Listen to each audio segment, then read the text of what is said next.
दोस्तों ये है उल्लासनगर 3 सेक्शन 20 का खेती वाला एरिया, जो वाल्धुनी नदी जिसके प्रदूषण पर कई जन आंदोलन हो चुके हैं और उसी प्रदूषित वाल्धुनी नदी के बगल में करोड़ों की लागत से एक हाईटेक पार्क बनाया जा रहा है, जहां ओपन जिम, जॉगिंग ट्रैक, फूलों से लदा एक बड़ा गार्डन बनाने का बिल्डर का प्लान है, जिसे टाउन प्लानिंग डिपार्टमेंट ने इसी काम के एवज में करोड़ों का TDR आवंटित किया है। ये कैसे हुआ, किस कानून के तहत हुआ, ये तो टाउन प्लानिंग डिपार्टमेंट के अधिकारी श्री ललित खोबरागड़े जी और बिल्डर ही बता सकते हैं। शहरवासियों को इस गार्डन का मजा वाल्धुनी नदी के प्रदूषण से उठती बदबू के साथ उठाने में अभी कुछ समय और लगेगा। इसी बीच आज जल नायक की उपाधि से सम्मानित डॉक्टर स्नेहल दोंडे जी ने इस साइट और वाल्धुनी नदी का दौरा किया।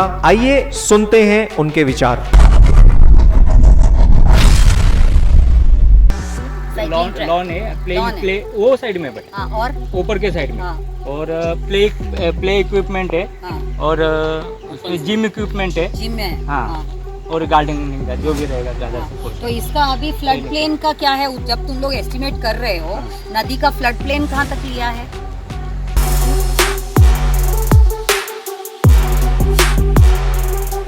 स्नेहल मैम, फिलहाल हम उल्लासनगर 3 के सेक्शन 20 में हैं, जहां पर उल्लासनगर महानगर पालिका के PWD डिपार्टमेंट द्वारा बिल्डर के मार्फत एक पार्क का निर्माण किया जा रहा है।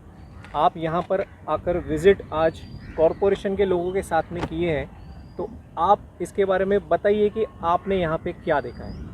तो एक तो सबसे पहले आप दिखा दीजिए कि ये नदी की कंडीशन क्या है। ये जो वाल्धुनी नदी अभी हम देख रहे हैं कि अंबरनाथ से बहते हुए ये उल्लासनगर में है, यहाँ से ये विट्ठलवाड़ी की तरफ जाती है और फिर जाके उल्लास नदी में मिल जाती है। आप उसका कंडीशन देखिए कितनी ख़राब है। सोचने की बात ये है कि पहले हम ये नदी की ज़मीनों को हड़पने के लिए हमारा प्रायोरिटी होना चाहिए, या इस नदियों को हम कैसे साफ़ कर सके, सही कर सके, उसको एक इकोलॉजिकल फ्लो दे सके। आज हम हमारा प्रायोरिटीज़ गलत दिशा में लेके जा रहे हैं और इस तरह से नदियों को नाला में कन्वर्ट करके और उसको रिकग्निशन ही देना नहीं चाहते कि वो नदी है, क्योंकि जब इसको नाला बना के रखेंगे तो इस तरह से डेवलपर्स को हम ये लैंड्स को हड़पने के लिए दे सकते हैं। आप इस तरफ ज़रा दिखाएंगे तो आप समझ लीजिए, जब नदी यहाँ पे है तो नदी का ये जहाँ पे पानी बहता है ये ब्लू लाइन है और उसके बाजू में आप देखिए यहाँ पे येलो और फ्लड लाइन। अब फ्लड लाइन कहाँ तक है? वो जहाँ तक आप सफ़ेद ये बाउंड्री बना दिया है, ये जो डेवलपर को दे के इन्होंने बनाया है, ये पूरा बाउंड्री जो है ये तो पूरा फ्लड लाइन एरिया है। उसके आगे भी अगर आप देखोगे कि ये पूरा एनक्रोचमेंट्स है, जबकि आज उल्लासनगर में मैं तो जो देख रही हूँ कि ऑलमोस्ट 40 to 50% एरिया पूरा एनक्रोचमेंट का है और ज़्यादा जो नदियों के आसपास की जगह है। इतनी बुरी हालत में आज नदियाँ हैं कि उसको अगर नाला में ही रखे तो शायद ये डेवलपर्स और बाकी के लिए बहुत फ़ायदे का है। मैं तो समझती हूँ कि इरिगेशन डिपार्टमेंट भी बहुत बड़ी एक गलती कर रहा है कि जिसने आज तक भी नदियों का डिमार्केशन और नोटिफिकेशन अभी तक नहीं की है। ये वाल्धुनी नदी का हम कितने दिनों से हमने प्रेशर करके सलाजानिया नदी के अंतर्गत जो प्रोग्राम्स हमने किया और उसके तहत हमने कंपल्शन कि इसका डिमार्केशन नोटिफिकेशन होना चाहिए। इसकी सर्वे हो गया है, इरिगेशन डिपार्टमेंट कहता है, मगर इसका अभी तक भी नोटिफिकेशन बाहर नहीं आया है। इसका आप समझ लीजिए, नोटिफिकेशन डिले करने का मतलब भी ये है कि तब तक ये सब ज़मीन हड़प के हो जाए, क्योंकि इसको तो हम नाला बता रहे हैं। जैसे कि आप अगर आगे थोड़ा सा चले जाएं, इसे पीछे अपस्ट्रीम की तरफ जाएंगे तो वहाँ पर है शिव मंदिर एरिया। जो शिव मंदिर के यहाँ पे जो अपस्ट्रीम एरिया है, रहा है कि स्टेशन ट्रेन जा रही है, वहाँ से ये नदी बह रही है, उसके आसपास में पूरा एनक्रोचमेंट है, प्लस वहाँ पे अभी भी कुछ टेक्सटाइल यूनिट्स और जो डाइंग यूनिट्स वगैरह सब है, जिनको की कोई लीगल परमिशन नहीं है। मेरे हिसाब से अगर हमको उनको रखना भी है तो MPCB जो एक जिसका काम है कि पोल्यूशन कंट्रोल करना और ऐसे आइडेंटिफाई करके इनको कैसे ऑर्गेनाइज सेक्टर में कन्वर्ट करें। जैसे CETP का प्रोविज़न है, सेंट्रल एफ्लुएंट ट्रीटमेंट प्लांट, उसके साथ अगर हम कोई एक प्रोविज़न सही तरीके का कर पाएँ तो क्या होगा कि ये अनऑर्गेनाइज्ड वे में भी नहीं चलेगा, ये एफ्लुएंस इस तरह से पानी में नहीं गिरेगा। ये सभी की जो अपनी अपनी रोल है अगर वो सही तरीके से निभाएं, मेनली मैं समझती हूँ एमपीसीबी का बहुत बड़ा रोल है, लेकिन वहाँ पर एमपीसीबी का भी हमको दिख रहा है कि बहुत कैजुअल एटीट्यूड। आज भी इसके बारे में जो रेगुलर एनालिसिस, वो कहते हैं एनालिसिस, अरे एनालिसिस करके हो क्या रहा है, इसका आउटकम क्या है। अभी हमारे पास में एनवायरनमेंट डिपार्टमेंट है यूएमसी का, हमारे पास में वाटर सप्लाई डिपार्टमेंट है, टाउन प्लानिंग है, हमारे पास में अर्बन डेवलपमेंट डिपार्टमेंट है, पीडब्ल्यूडी है, ये इतने सारे गार्डन डिपार्टमेंट। अब ये जब भी एक गार्डन बनाने का सोचा तो यूएमसी का गार्डन डिपार्टमेंट ही क्यों नहीं कर सकता है? उसको क्यों हमको किसी डेवलपर को दे के हम इस तरीके का एक पार्क, हम जिम और इस तरीके का प्रोविज़न बनाने की कोशिश ये लैंड्स को टीडीआर के अंडर में देकर। आप सोच के देखिए इस तरीके की नदी में इतनी गंदी तरीके से सारे केमिकल्स और सारा कुछ है कि इसका एरोसोल जो है उसमें बहुत ही ऐसे गैसेस जो रिलीज़ होते हैं और एयर पोल्यूशन हो रहा है। इसमें तो जो लोग यहाँ पे पार्क में बैठेंगे या घूमेंगे, चाहे वो बच्चे हों, चाहे सीनियर सिटीज़न हो, दूसरे हों, और यहाँ जिम करेंगे, कोई फ़ायदा नहीं होने वाला है, उल्टा नुकसान ही है। जब तक हमारी नदियाँ एक प्रॉपरली एनवायरमेंटल इकोलॉजिकल फ्लो उसको नहीं देते हैं, और वो तभी हो पाएगा जब हम उनकी ये जो राइपेरियन जोन्स, ये सारा उसका राइपेरियन जोन है जिसमें कि सॉइल होना चाहिए। अब देखिए ये कंक्रीट कर दिया, आप अगर कंक्रीट भी दिखा सकते हैं तो कंक्रीट जब कर दिया है इसमें सॉइल है कहाँ?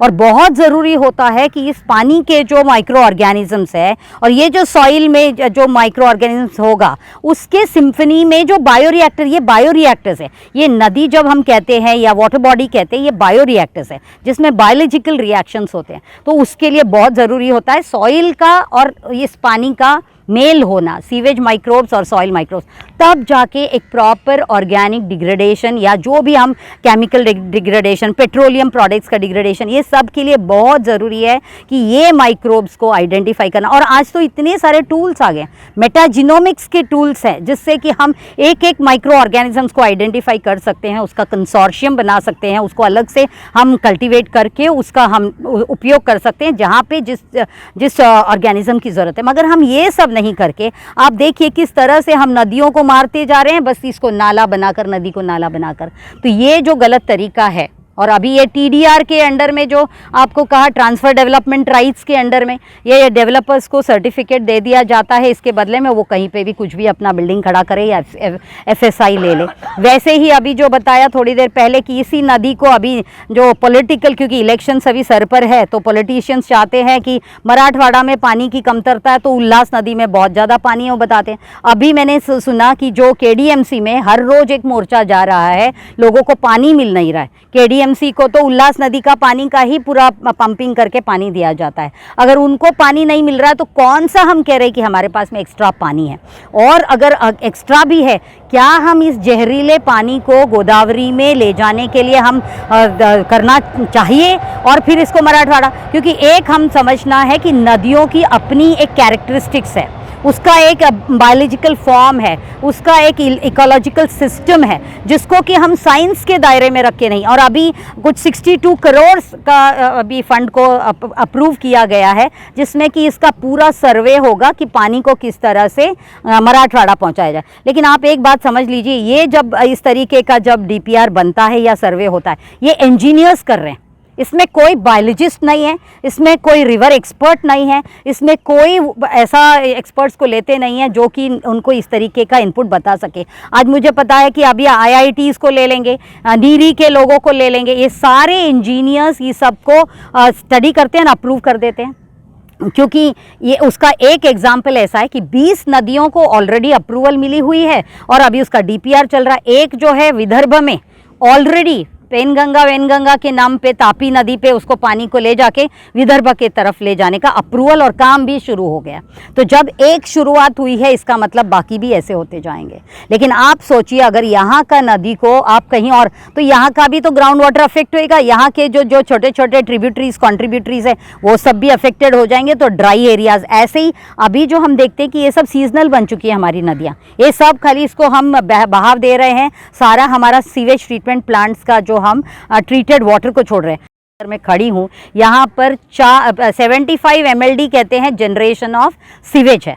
लेकिन 44 MLD का अभी प्रोविज़न है STP का। लेकिन मैं दावे के साथ कहती हूँ, और अभी अभी मैं एग्जीक्यूटिव इंजीनियर वाटर सप्लाई से भी बात करके आई हूँ, कि अगर आप इनलेट और आउटलेट वाटर ऑफ STP देखोगे कोई फ़र्क नहीं नज़र आएगा। तो हम किस चीज़ का करोड़ों का इतना बड़ा प्लांट लगा रहे हैं, उससे मिल क्या रहा है, और फिर हम ट्रीट करने के बाद फिर इसी गंदे पानी में उसको छोड़ दे रहे हैं। तो इसका क्या मतलब है?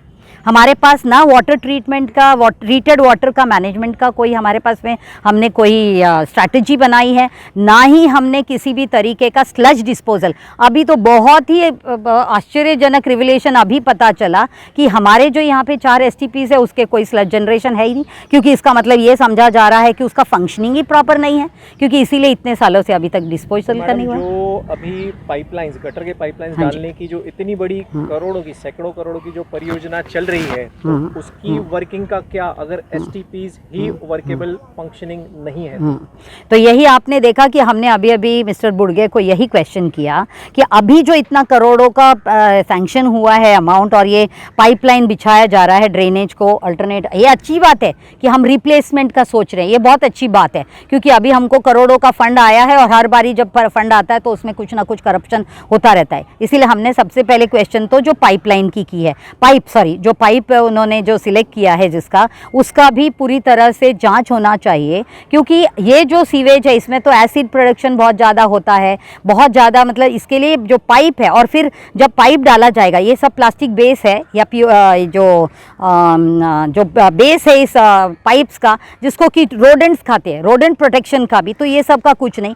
सबसे मेन बात है कि अगर हमारे STPs का अभी तक लेआउट प्लान ही नहीं है, प्रॉपर नेटवर्क का प्लान ही नहीं है, तो हम किस चीज़ की बात कर रहे हैं चेंजेस का? क्योंकि अभी अभी हमको जो मालूम पड़ा है कि वो जो लेआउट प्लान है उसका कनेक्टिविटी हमारे STPs के साथ है ही नहीं। उनका कहना है कि STPs को कनेक्ट ही नहीं हो रहा है ड्रेनेज हमारे, तो फिर हम कौन सी 44 MLD की बात कर रहे हैं, हम कौन सा पाइपलाइन ले करने की बात कर रहे हैं जो काम चल रहा है अभी। स्नेहल मैम, अभी हम लोग रिवर बैंक के बिल्कुल बगल में खड़े हैं, और तकरीबन आधे घंटे से हम लोग यहाँ की जो स्मेली एयर है उसे इनहेल कर रहे हैं। तो कितने % चांसेस हैं कि यहाँ पे पार्क जो सेहत के मामले में बनाया जाता है सिटीजन्स के लिए, वो ऐसी स्मेली एयर में कितना वर्केबल रहेगा? देखिए, ऐसी कंडीशन में आप समझ सकते हो कि कितना पैथोजन है इसमें।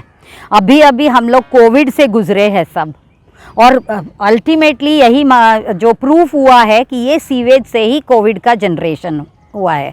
तो अभी अगर इसमें जिस तरीके के पैथोजेंस है वो एयर में है, और उससे अगर इतना बड़ा हम अभी इतने बड़ी जो हम लोग प्रॉब्लम से गुजरे हैं, वही चीज़ को हम और इनवाइट कर रहे हैं। इस तरीके का पार्क अगर हम बिल्कुल नदी के बाजू में बना रहे हैं, क्योंकि आप समझ लीजिए ये जो ओपन सिस्टम और ओपन, ये तो नदी भी नहीं लग रहा, पूरी तरह से गटर है। इसको डिसिल्टेशन की ज़रूरत है, इसको रिहैबिलिटेशन की ज़रूरत है, इसमें बायो रेमिडिएशन करना ज़रूरी है, इसमें हमको एक प्रॉपर इस वाटर का ट्रीटमेंट होना ज़रूरी है। उसके बाद में अगर हम कुछ सोचे भी तो भी ठीक है, लेकिन ये पार्क तो आ ही नहीं सकता, क्योंकि ये तो फ्लड लाइन एरिया, नदी की जगह है। नदी की जगह नदी के लिए रखेंगे तभी तो नदी अपने आप से साफ होगी, वरना कोई प्रोविजन नहीं है उसको साफ करने का। मैडम, क्या लग रहा है कि किसे फ़ायदा पहुंचाने के लिए इतने बड़े बड़े TDR के और पार्क बनाने के सैंक्शंस दिए जा रहे हैं? देखिए, आप समझ लीजिए आज सब जगह, मुंबई हो चाहे थाने रीजन हो या पूरे देश भर की भी बात करें,